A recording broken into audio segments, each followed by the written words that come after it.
मौजूद आहियूं मीर हज़ार खान बिरयानी पब्लिक स्कूल में, जिते सेठ जीवतमल संदीप कुमार असां फैमिली तरफ़ां अखियुनि जी ख़ैराती कैंप जो इतमाम कयो वियो आहे। इन हवाले सां असीं जेके हिते माण्हू आयल आहिनि उन्हनि सां बि गुफ़्तगू कंदासीं, जेके शहर जा मौजूदीन हिते मौजूदु आहिनि उन्हनि सां बि ॻाल्हाईंदासीं। अचो त हिन हवाले सां ॻाल्हायूं।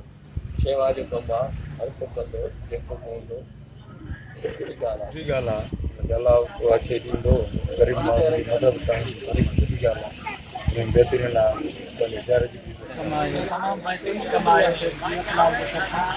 इंसान भलाई तमाम लगी आहे,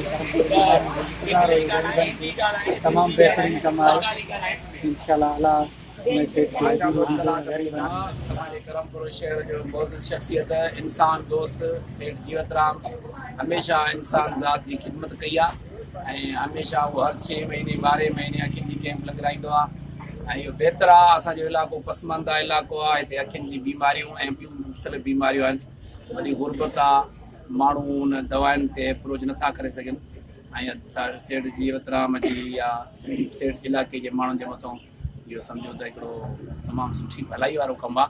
ऐं मां सम्झां त इहे असांजा दोस्त शहर जा ऐं सरहदी वारा इहो कमु कंदा रहनि त बहितर आहे ऐं माण्हुनि जी ख़िदमत करनि। दोस्तनि महिरबाननि खे समूरनि अमीरनि ज़मींदारनि खे दोस्तनि खे सेठनि खे समूरनि खे इहो अर्ज़ु आहे त हिन कमनि में पंहिंजो सुठनि कमनि में अखियुनि जी कैंप हुजे, शुगर हुजे, ब्लड प्रेशर हुजे, चमड़ी जी बीमारी हुजे, कामिण हुजे, मादे जी बीमारी हुजे, समूरनि ग़रीबनि जी शेवा जे लाइ ख़िदमत में सभु अची माना हिन में हिसो वठनि।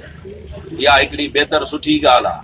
रब पाक वटि बि इहा ई शइ हलंदी, जेके ग़रीब मिसकीन आया नी उन्हनि जी असांजी महिरबानी उन्हनि जे मथां न आहे, उन्हनि जी असांजे मथां महिरबानी थी आहे जो हिन में असां अखियुनि जी कैंप में हिसो वरितो त इहो उन्हनि जी महिरबानी आहे ग़रीबनि जी।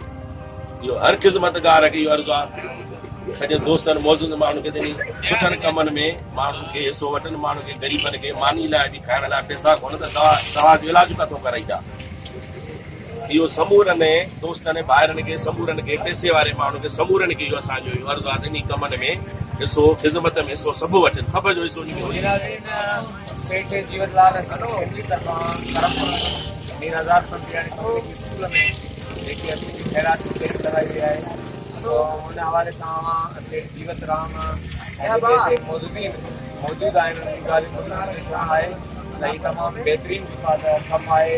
असांजो शहर ऐं इलाइक़ो जेका त घणो ग़रीब आवाम जो मुस्तक़बिल आहे ऐं उन्हनि जे इलाज मुआलिज लाइ जेको हीउ नेक कमु कयो आहे इहो तमामु सारा जेको आहे हुननि ज़ोर भरियो त ॿिया जेके शहर जे सरहदी वारा माण्हू आहिनि उन्हनि खे अपील आहे त अहिड़े समाजी ऐं ख़ैराती कम में अॻु बढ़ा थियनि। कैमरामैन टीम सां गॾु जावेद उस्मान बिजाणी, JTN न्यूज़ करमपुर।